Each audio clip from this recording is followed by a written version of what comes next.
Everything. Ladies and gentlemen, Mr. Alex Beam. So, thank you. I have a question. Who was born in the 70s or earlier? Okay. Who was born in the 70s or earlier? Okay, a bunch of us.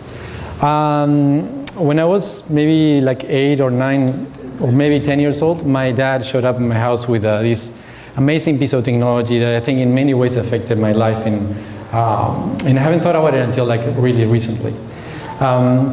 This device that he brought back in maybe 79 or 80 brought the family together. We would just sit around the table and laugh and play with it. The device, you could see it and it would tell you exactly what it was meant to do, and you would know exactly how to interact with it. My mom, who, until today, she hates computers and she even hates phones, she hates all technology, was playing with us using this technology. And yeah, I think it was one of the only memories that I have, being, raised in the 70s. You didn't used to play with your parents so much like we do today. One of the only memories I have that where we all sat at the table and then we're playing with this thing. Any idea what this could be? Simon said. Yes. Wow. There you go. Simon. I completely forgot about Simon, and until I think 3 or 4 months ago, Andy, who works with me, just bought one when he went to the States, and he brought us as a present. Like, wow, I forgot about this thing, and this thing is still so amazing. Like you could, like I said, and you know what it's meant to do. And technology today is so different from this. But anyways, I started. I've been surrounded by technology since I was a little kid, and I always loved it. And in many ways, technology has propelled my life. I was a graphic designer when I was really young, and I really sucked at drawing, and it wasn't until I got a computer that I got really good at it. And since then, I just never stopped. I had a cell phone, in Uruguay back in the early 90s, which not many people did. And I just always kind of embraced it, and I was the first one to want to get it in my hands. And later on, I made, after working as a graphic designer and working in advertising and working in communications, I wanted to create experiences using technologies that were a little bit more meaningful, and experiences where I could see people experience the product or the interactions that I was designing. I got kind of tired of creating websites and banner ads that where the people that was creating stuff was just I could never see them. So in 2008 or 7, I started a company called Tangible Interaction, and to really bring the experience outside of the computer or the mobile into the real world. And, when I look at this product that we made, these are called Cyborg interactive walls, and I don't know if you've seen them, but they're like these large 7 feet inflatable walls that light up when you touch them. And last night when I was thinking about Simon and this, it's so much the same, and for me, it's such a great expression of the stuff that I want to do. Create these experiences that are very meaningful to people, that really easy to understand, and where the technology is not about the technology, it's about the experience. So, what do I have next? When I was trying to look for a definition of technology, since we're going to be talking about this today, and I couldn't find anything that I really liked, and I just came up with what technology means to me. We develop technology to help us advance, to take us beyond our natural potential. That's what I used to see technology, and or the way I would like to see technology. But then, when I look around, preparing this talk, I was thinking, I didn't know what I was going to talk about. And I insisted when talking to Nick that maybe I shouldn't be presented today, but he convinced me of presenting. So I was thinking about what to talk about, and I was thinking, what about talking about technology from the perspective of a person who's using it every day? Yes, I'm working with technology every day, and I create and I design and all that stuff. But what about the technology that is surrounding me, and how does it affect me?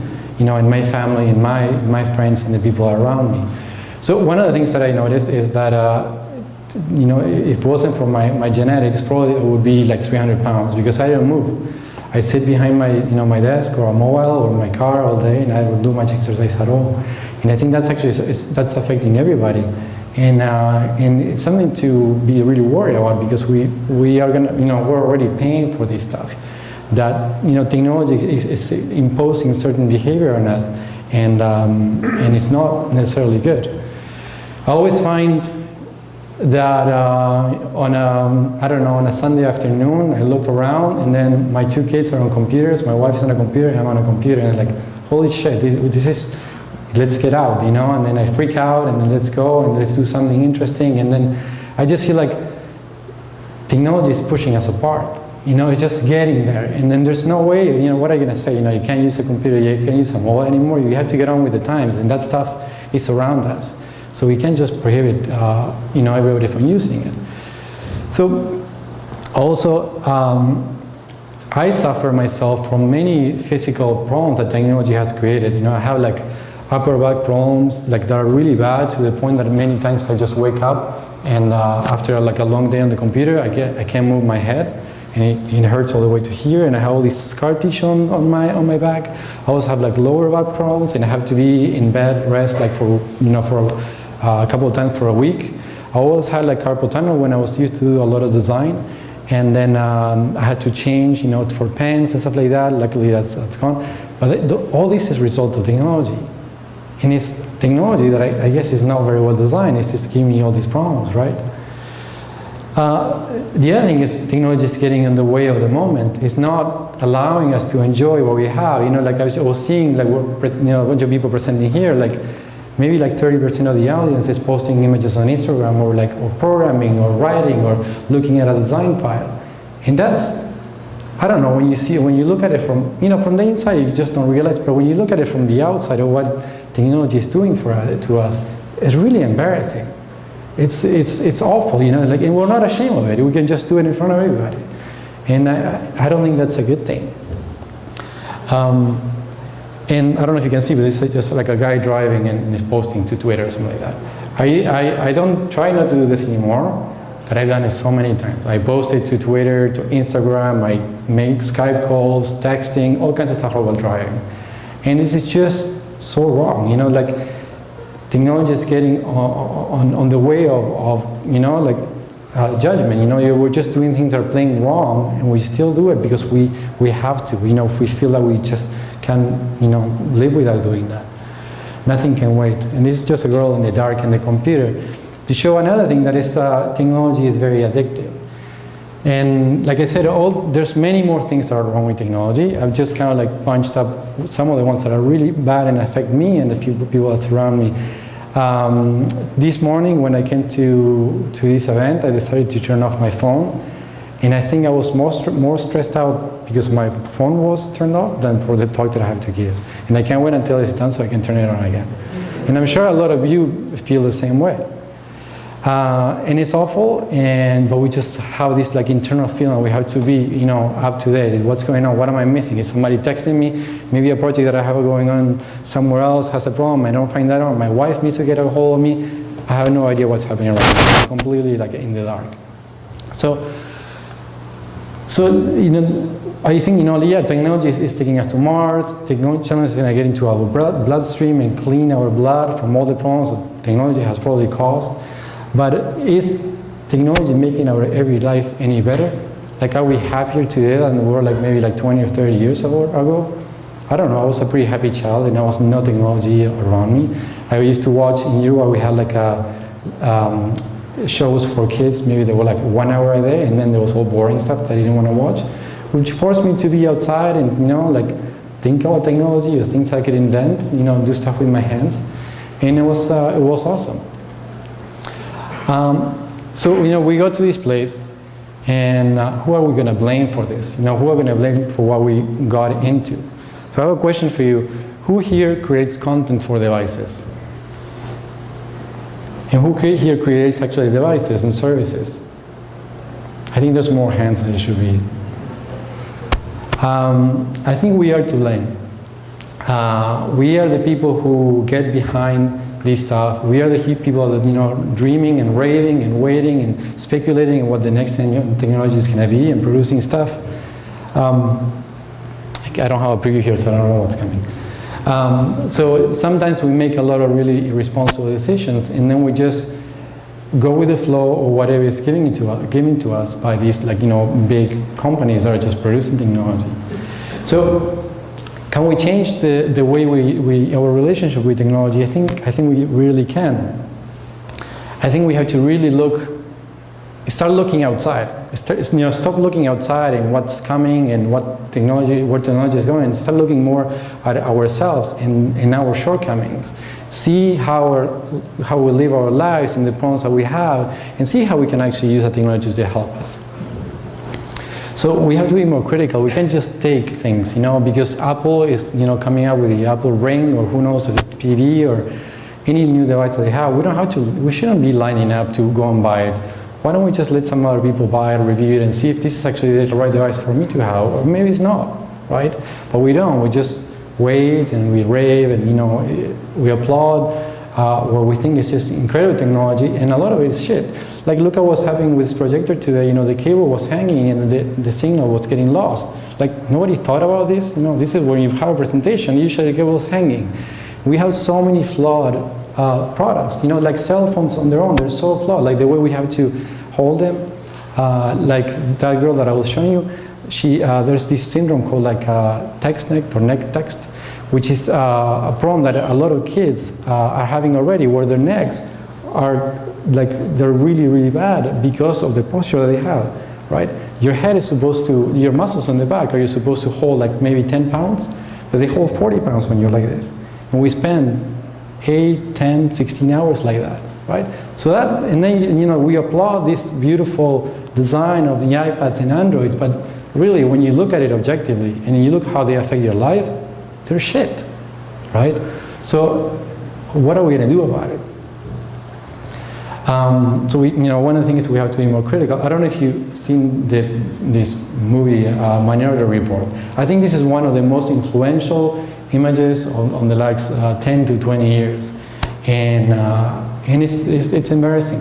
We used to live in a time where if you look at a movie from a futuristic movie from the 50s, you laugh. It's like, oh, come on, it's not like that now. Look what they were thinking. Now we look at this movie. This is from 2002, and we try to imitate it.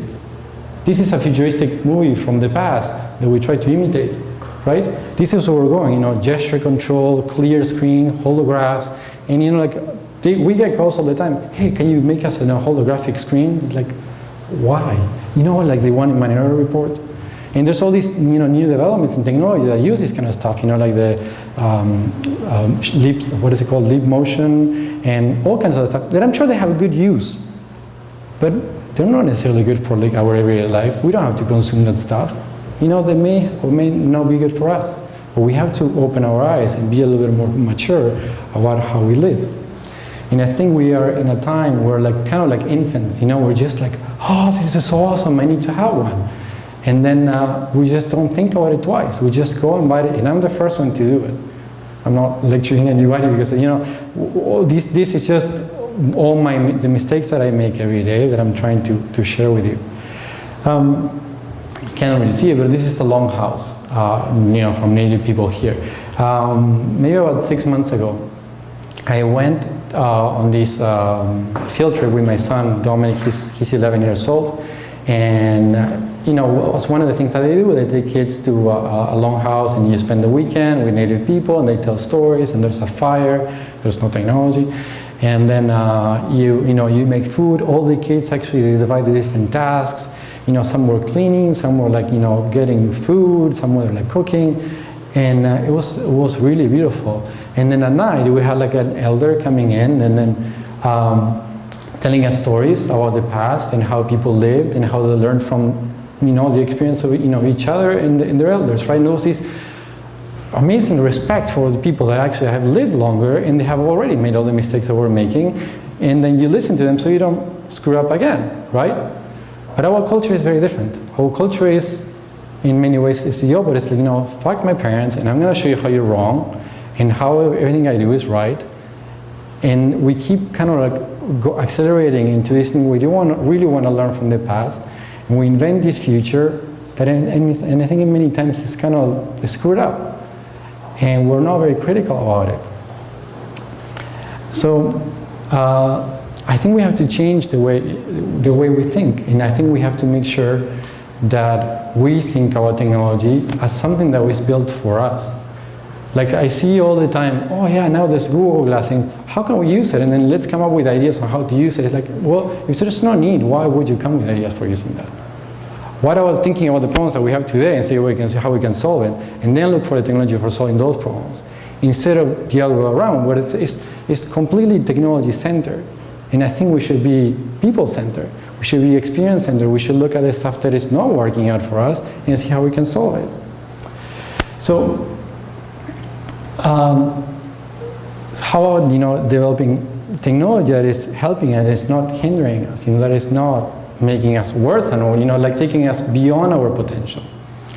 So I was thinking, okay, how can we do that? Well, and then the way I think when I work, with the guys at Tangible is like, I do really simple stuff. I just try to make people feel a little bit more human. I want to make interactions or experiences that make people feel alive, connected with their senses, with their environment, with people around them.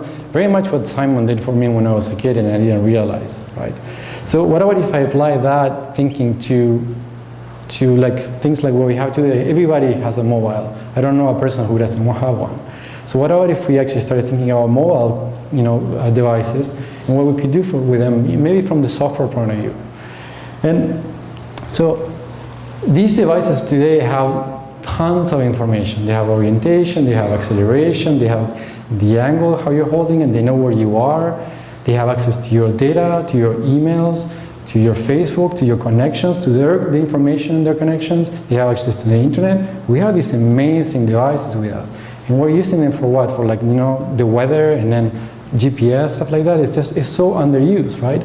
So what about thinking about these devices and seeing, like being, critical and mature about where we are today and where we've been driven to and all our shortcomings and how we're screwing up in the way we live our lives, and actually use technology to save us, to help us in that way.